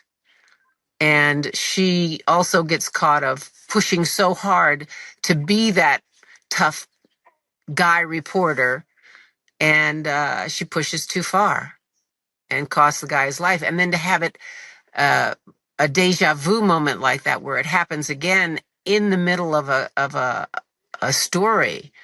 And I thought, again, their performance in his office was so honest. When he says, "This is it," and she goes, "This is it," and walks out, and you think her life is over, and how's Ben going to get her back? It's that great roller coaster ride of quantum leaps of, oh no, it looks like it's going to get together, and they're going to make it, and then all of a sudden, zoom. So that's the fun of the show. How did you feel like, from your perspective, going into this episode being the second of the new series you directed versus the first? How did I feel? It's a different show. I mean, and I say this all the time. 30 years ago, I tried to tell them that Quantum Leap could do everything that Star Trek can do. Star Trek has had 9 television spin-offs, 9 feature films. Why are you waiting? Why are you sitting on this franchise? I still don't understand it to this day. And each of those shows is a different version of Star Trek. This is a different version of Quantum Leap. And I hope there are 8 more. So it's really, for me, at first, I was very protective of the lore. And then I realized, they're honoring it for sure, but they're adding to it. And so once I relaxed into it and said, all right, let's see where this goes, because here's someone with a different perspective than I had. Part of my perspective was tied to Don and his military background. Part of it was the network only giving us a very little amount of money, so we couldn't really go to the present and rarely go to the future just because of costs. And I was thrilled to finally have headquarters where you could access it, and who's there. Gushi was there, and Al went back. But the opportunity to really get into it and see where Ziggy lives. And there's the opportunity coming, I think, where Ziggy will be a much more prevalent part of the storytelling, because she is the foundation of everything that's happening, the future and the past. So to answer your question, I think it was challenging at first, but then exciting once I said, let me go with the flow. It's like on this trip, I'm riding the rapids on the Nile. We do the first run, and I'm one of the I'm in the paddle boat. So there's 6 of us paddling. And they said, when you come into the rapids, grab hold of the rope, take your oar and put it down, and get down as low as you can. And I was thinking through my mind, grab the rope, take the oar. And by the time I got to get down as low as you can, I was out of the boat in the Nile. And luckily, I held on to that rope. I did not go all the way away. And I was so exhilarated by the moment of, the water didn't feel mean, if that makes any sense at all. It lifted me very gently and just took me out like, we're taking you away now. and I enjoyed it. In a weird way, after I got back in the boat. But I was like stoked, just excited by the fact that I ran the first rapid of the Nile and survived. And if I'm gonna, like I said, I'm gonna post some of this water downstream where the rapids are insane. Is that as the Lake Victoria funnels into this tiny channel to become the Nile, and I think that's us mimicking nature in a story like that. You've got this big whole wide world of Lake Victoria, but we have this whole big wide world of story, and you take that story and you find 2 or 3 people to tell it, and you ride with their emotions on it, and it gets dangerous and it gets scary, but suddenly you come out on the other end and you've learned something. So to me, this adventure that I'm on right now is really just an opportunity to look at how life is so much of nature and so much of storytelling, and that as a good storyteller, as a writer, as a director, as whatever, you want the opportunity to take your reader, your viewer on a ride, to feel what you wrote and to feel it in their own bones. So it becomes their story. And Quantum Leap, to me, is the best show ever created that does that every week, because you just never know where you're going. There's some people that are getting nervous in the fan community because we haven't heard about a season 3 yet. Is there any indication either way that you could give us? That's why we have fans. So get nervous. Write to. I saw somebody did a post for a campaign to write in and say, "Don't take this show away." The truth of streaming and networks and everything changing the way it is. They're terrified of not having the viewership, but I've seen the numbers. We're doing really well. Thank you to the original fans that have come back. We're finding new fans because people forget this show never went off the air. It went into syndication on USA Network, and then it went into syndication worldwide, and then it stayed in syndication. So I will go into meetings, and there'll be a 28-year-old or a 35-year-old executive sitting behind the desk, and they'll look at me and say, "Oh, well, before we start, I just need to geek out for a moment because I watched Quantum Leap with my mom and my dad and my grandparents, and we would talk about the shows." And it's so heartwarming to find someone that loves the show that much. So it would be sad to take it away after 2 years, and stupid, in my opinion, Universal, NBC.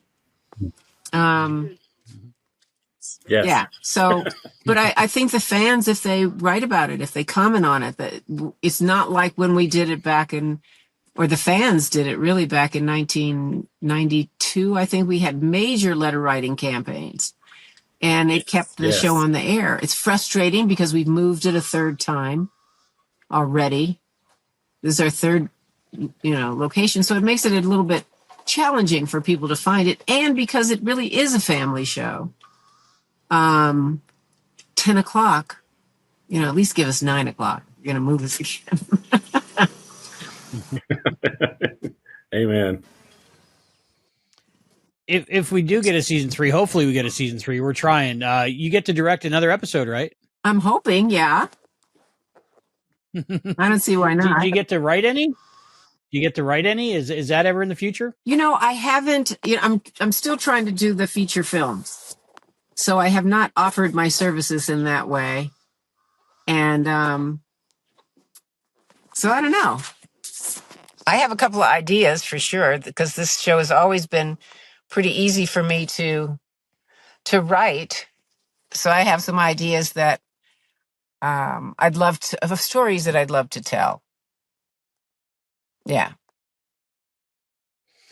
Well, like you mentioned Star Trek. They just started. They're going to be starting to do made for the streaming service movies. So is that ever in consideration, like a made for, say, Peacock movie? It is a consideration. I mean, we haven't talked about it, only because, again, it's weird. Paramount got franchising. I don't know that Universal really has when it comes to TV. Their attitude is it's a television series. Well, so was Star Trek. Hello? So I feel good about that. Yes, all those possibilities are there good. as far as I'm concerned. All right. Wherever we can watch it, we'll watch your work. Absolutely. And before we go, can you tell me what you brought to this episode? Because to me, you brought all the heart, but like something that we might not know, that it was your touch that did it while we watched the episode. Well, definitely the heart, because in each opportunity that I could find for the actors, I wanted to give them a moment of drama. And I was very even-handed about that. Really went through the script and found opportunities for. I mean, I'd never seen Ernie in any of his work do what he did in this show. And to really lift them and guide them and push them a little bit to take that next chance. And they trusted me. And then just a few things that, like I said, the Dutch angle, I wanted to do that just to set up some classic film callback. I'm trying to think. There was something else I did. Well, there were a couple of things where I had to kind of create shots by taking the film and flipping it and reversing it. So there's a backwards shot here and there of something that I couldn't get because we shot it in 7 days, which was crazy. But it definitely had my stamp on it. And as one of the parents of Quantum Leap, I wanted to make sure that was there.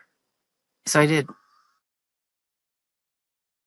Job well done. Flawless record. A Deborah Pratt episode is always a great episode. Thank you very much. Yes, indeed. And the ask to have Matt Dale at the end.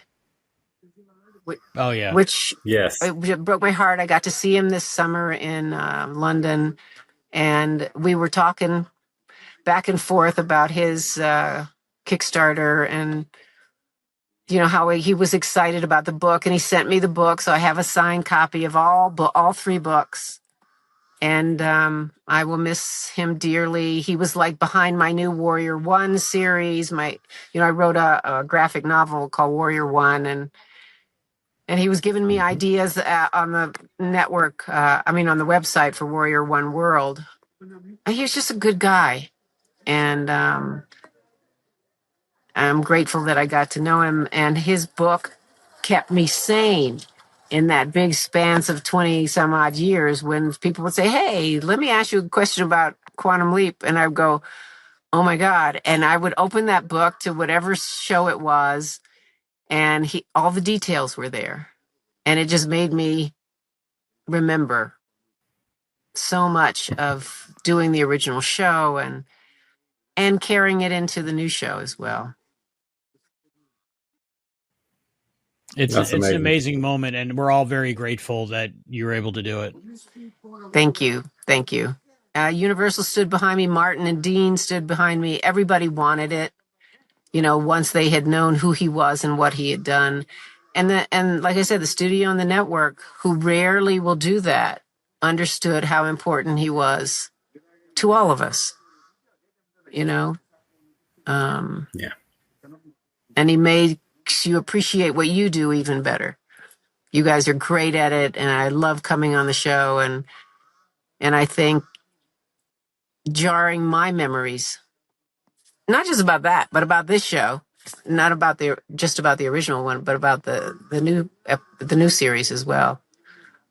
You all bring that 100% to the table, and I think the fans appreciate you as much as I do, if not more. Deborah Pratt, thank you so much for giving us some of your time while you're on this amazing adventure in Africa. We so appreciate it. Oh, thank you so much. Mine too. And anytime I do anything Quantum Leap, I'm here for you. You know that.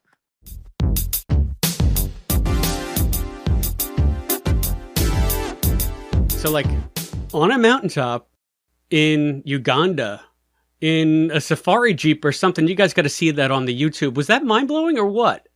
Crazy. If I was in Uganda, I wouldn't even be thinking about interviews or anything. But she's just like a queen of all trades, just doing everything. Well, you know what? She is amazing. She is wonderful for being on with us, for taking the time on like a safari. Yeah, I'm really grateful she did that. You know, she's still carrying that Quantum Leap torch no matter where she is. So thank you very much, Deborah, for being back on the show. And you know what else is amazing, Allison? We have some feedback. Allison, you remember a certain man named John Irons? We never talk about him on this show. John Irons, who's that?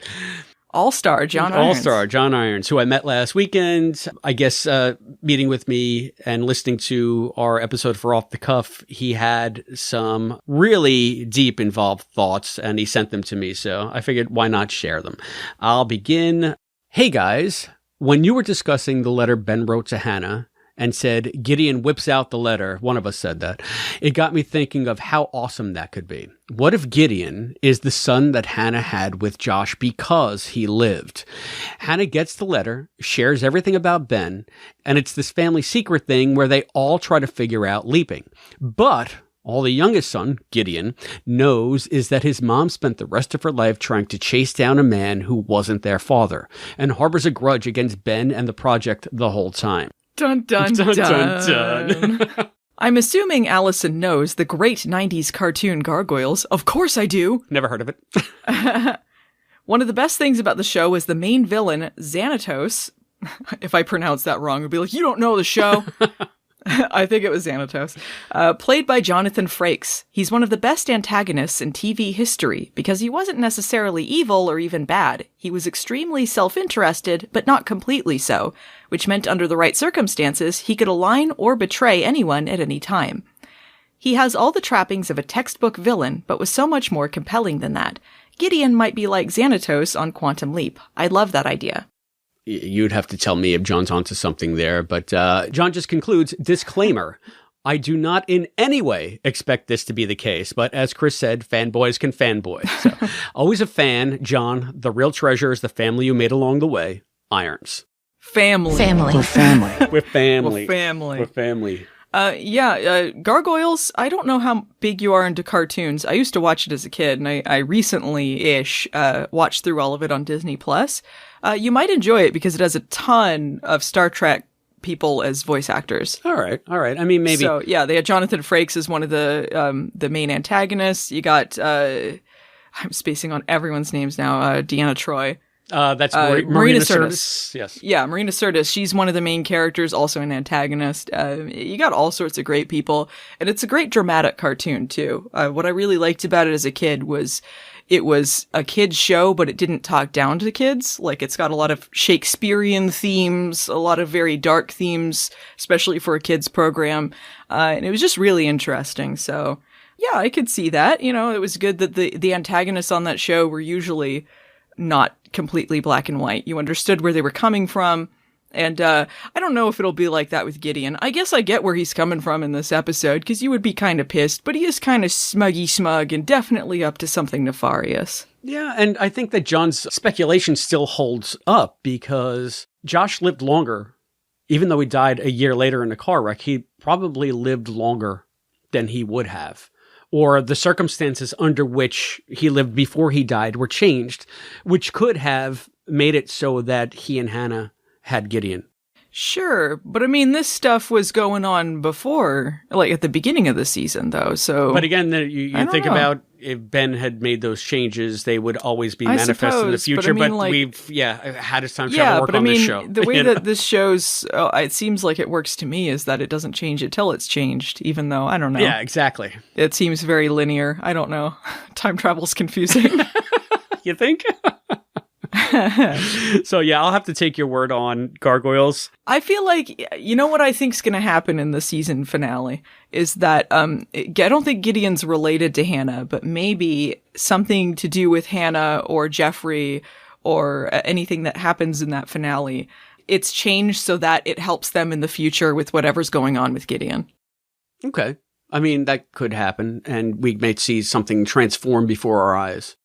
Yeah, like they save the day because they invent a new chip and they don't need it from Gideon, or, you know, Jeffrey or Hannah show up in the future and they know exactly what they need to do to get him out of there, or something. Yeah, could be. I mean, again, we're just thrumming with possibilities, and they've set so many interesting players in motion here that anything we think of is at least plausible, which I like. The only thing that's probably not too plausible is me watching Gargoyles. John and I have been having this tug of war about animation that he loves, trying to get me to watch it, and me completely losing interest after about an episode. So I don't know if Gargoyles will be any different. Are you into cartoons at all? I love cartoons, but I like specific ones. Venture Brothers is my jam. Like, to me, that is the pinnacle. I love Venture Brothers. I was a huge Rick and Morty fan, but I'm kind of dropping off that. It's really not as good as it was. There are other ones, but if I had to point to one and say you should watch this above all cartoons, it's definitely the Venture Brothers. Okay. So it depends with cartoons for me as well, but I mean, like, I'll watch a lot of things I'm nostalgic for, and Gargoyles is one of those things. But sometimes there's newer things that I'll get into, but I definitely am hesitant to get into more recent things just because styles change and cartoons are definitely a different kind of animal. Yeah, they are. And I'm not against animation. I mean, I like Futurama. I liked The Simpsons for a long time. Archer, everything's on like FX now, and I don't have basic cable anymore. So I don't really see the stuff that's on Adult Swim. I don't really see the stuff that's on FX. So my cartoon watching has suffered as a result because that's where you see a lot of that stuff. And it's, it used to be like a real big night owl. So it would be on late at night and I would watch it then. I'm not even that anymore because I'm just, asleep by latest 1 a.m. And it's usually because I'm editing, so. You got to get the Saturday morning cartoons. Do they even have those anymore? I have no idea what's going on anymore. I just knew like that was the shit when I was a kid. Oh yeah, of course. I would be in school and then they wouldn't have things on in the evening, but Saturday mornings, that's when they had the big cartoon blocks and that's where you'd watch all this stuff. No, that was Saturday. Yeah, although I did watch a lot of Gargoyles after school. That would air quite a bit, probably on ABC. I'm not sure. But, yeah, I used to watch that or the Spider-Man cartoon. Those were really cool. I like those kind of serialized action cartoons they had back then. Yeah, see, that's past my time. When I was a kid, it was just like episodes of Bugs Bunny. Rocket Robin Hood. I don't even know what that is. It's bad. It's bad? Oh. I think it's like a 70s or 80s cartoon, maybe. Gotcha. No, like we were watching like McGilla Gorilla and Casper the Friendly Ghost and, after school, the Flintstones was on, that kind of stuff. It wasn't the serialized stuff that came in. I think the closest I came to that, and I was too old to be watching it, but I used to watch He-Man quite a bit after school. Hey, you're never too old to watch something if you're entertained by it. I was probably in college at that point. Who knows? Yeah, you can watch He-Man. Totally teasing. People still watch He-Man. So, interesting discussion. I would watch the hell out of a Quantum Leap cartoon. That'd be great. They almost had that one episode, and it would have been really interesting. To be honest, I think it probably would have been terrible. Oh my God, it would have been the worst. But in that great early 90s way, where they had like a cartoon adaptation of Xena and Hercules, where for some reason they did it kind of Hanna-Barbera style, and it doesn't fit either show. It's so incredibly terrible and ugly, but I love it because I'm like, what were they even doing? And I feel like that might have been what the Quantum Leap cartoon was if they had ever made it. But they did say they had the Akira people, so it might have been animated a lot better than Hanna-Barbera. I recall that there was an episode of Farscape that was partially a cartoon, and they made it into like a Wile E. Coyote Roadrunner kind of deal. And it was all in Crichton's head. Did you see that? That sounds cool. No, I've seen some Farscape though, and Farscape was really well written when it was good. So I feel like they could pull that off. They did, and it was just to have fun. So because that show was always so freaking heavy, Yeah, I love when shows experiment. Yeah, if they had done a cartoon Quantum Leap, I would have been like, I like that they experimented with it, even if it didn't turn out to be good, because I love when shows play with their genre and do cool stuff like that. And, hopefully if and when they get a season 3 for this show, they are able to experiment with that kind of stuff. I feel like a lot of shows, once you get running with what the show is, then you can play with what the show can become. Yeah, so now in that vein, which would you rather see first? The cartoon episode or the musical episode? Musical. Cartoon. I know you don't like musicals that much. I love musicals. I don't know if this would be a musical show, but if they did one, I would love it. I mean, well, they got Mason, and Mason is continually doing productions. How would you do a musical episode unless they were just doing stuff at the project? And like maybe you saw Mason singing at a club or something. That wouldn't really be a musical, though. No, I don't know, quite frankly. And I know that I'm always downing musicals. I just downed Back to the Future, the musical, last week on this very podcast. But every time I've seen a musical episode, I go in grudgingly and I wind up adoring it. So there is precedence for me to enjoy those. I just think that I've seen now quite a few musical episodes on everything that I've seen. Like even Scrubs had a musical episode. So I'd rather see a cartoon because it's just a little bit different. Yeah, I liked the idea of what they were going to do, making it a cartoon in the 90s that I think would translate into this show in a way that still makes sense for Quantum Leap. Because as I recall, it was supposed to be that Sam had leaped into a cartoonist of some sort, and it was all in his head, like imagining these cartoon things. And that's something that they could do where it's like, it's not necessarily supposed to be literally he jumps into a cartoon. You know, like maybe it's just experimenting with what this character sees or how they see the world, or just an interpretive way at how to present the episode that isn't necessarily literal. I just made a startling connection here, how they were setting that up. If you recall the beginning, the leap in for a leap for Lisa. And then Sam wakes up and says, he was in a dream. I leapt into a dream. So that means that he could exist solely in somebody's headspace. Wow. That'd be really cool. You're welcome, fandom. I would love for them to play with that, more of that sort of thing, because in this show so far, I feel like the person that Ben has leaped into has felt less important than the people around him that he's leaped in to help.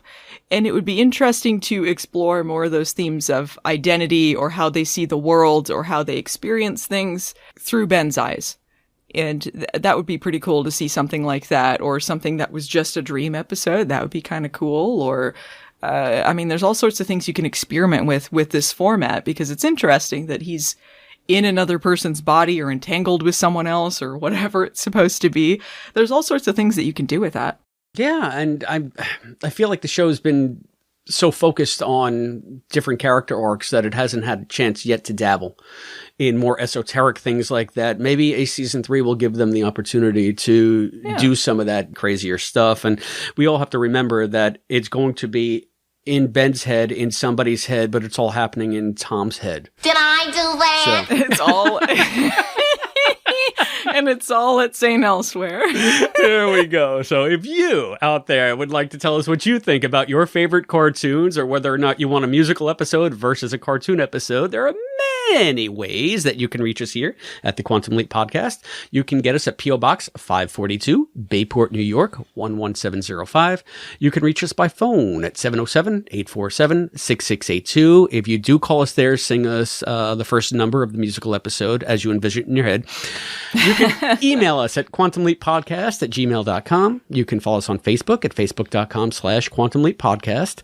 You can hit us up on Instagram at quantumleappodcast, or X/Twitter at quantumleappod.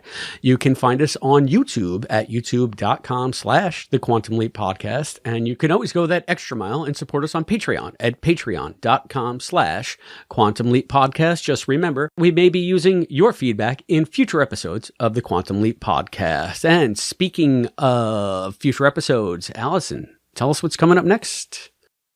We got 2 episodes, one night, double feature to see the season out. Do you want me to read one and you read the other? I don't even have them in front of me, so I don't know what they are. I'm waiting, like everybody else who doesn't know, to hear what these are about. Please do the honors.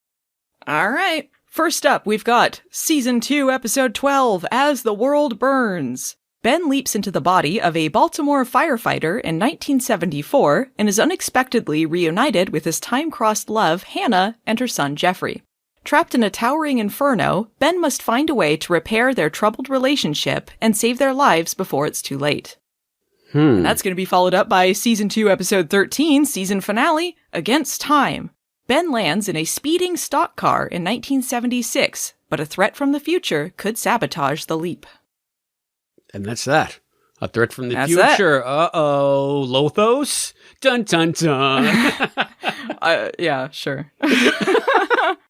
It's going to be an action-packed finale, 2-parter. I can't wait to see Renee Coleman back as Aaliyah. It's going to be amazing. But if that happens, I will literally eat a hat. I will get a hat and I will eat it. I'll settle for Jell-O and onions. You don't need to do that. Yeah, I'm really excited to see. I think, obviously we have Ben doing more contiguous leaps so that he's later and later in Hannah's timeline just by the log lines on this. But that means this story is going to build, and I can't wait to see where they go with it. I'm glad they're bringing back Jeffrey as well. Smarty Pants Jeffrey. He was a little too smart for his own good, so we'll see what happens. This is 4 years after the leap we saw Jeffrey in last? Yeah. It was 70, right? Yeah, it was 70. So he's going to be at least, 16 when he's in the burning building? And then who knows with the stock cars, what's going to go on with that. But he would be 13 because he was 9, I think. No, he was 7. He was 7 because you were trying to figure out how it was 9. Right. The timeline or whatever. He was 7, so 7 plus 4 is 11. Okay, I confused myself. Yeah. So, and then the meme where the math flies across in front of our faces I was told there'd be no math. You know what? Matt would know exactly how old that Jeffrey was going to be. He would have all sorts of theories. He'd have it all written down. He'd have a flow chart. Info tree, yeah. Yeah, exactly. It would just be like, okay, well, I mean, it's going to be one of these. Matt's already got it sussed, so. You know what I would love is if the season finale ends with him in the stock car, and then it's like Back to the Future. He speeds up so fast, like the flames, and then the car disappears. That's the end of the season. It would make no sense, but I would love it. Great Scott! Yeah. That's what Addison said. She's in the background. Great Scott! Her hair blowing in the wind nonsensically. They go back to the project. Where's Ben? We don't know, but wherever Ben is, he doesn't need roads. And that's it. And then Addison takes a giant loaf of bread out of her groceries and takes a bite out of it. I can't wait for all of these and more to come to pass. And I can't wait to watch them with you, my friend Allison Pregler. Until that time, I have been Christopher DeFilippis. I've been Allison Pregler. And thank you once again to the cast and crew of Quantum Leap for dedicating this episode to our friend Matt. Thank you. We will see you next time. Thank you for joining us for this episode of the Quantum Leap podcast, hosted by Allison, Matt, and Chris, with voice talent and contributions from Hayden McQueenie and Zoe Dean. To support the show, please go to patreon.com/quantumleappodcast. The executive producer of the Quantum Leap podcast is Albert Burge. Christopher DeFilippis and Hayden McQueenie are the co-executive producers. Special thanks to our producers, Harold Sullivan, Glenda Palma, Chris, aka Brackmang, Mike Covert, Jeff Kiska, Craig Riedler, Cosplay Dad, Charles Allen Gossard, and Morgan Felden. The thoughts expressed on this podcast are those of the individual and do not necessarily represent those of the Quantum Leap podcast, its partners, or affiliates. The Quantum Leap universe and all it contains is the property of Belisarius Productions and Universal Television. The Quantum Leap podcast is not affiliated with Belisarius Productions or Universal Television, and no copyright infringement is intended. The Quantum Leap podcast is a Barren Space production.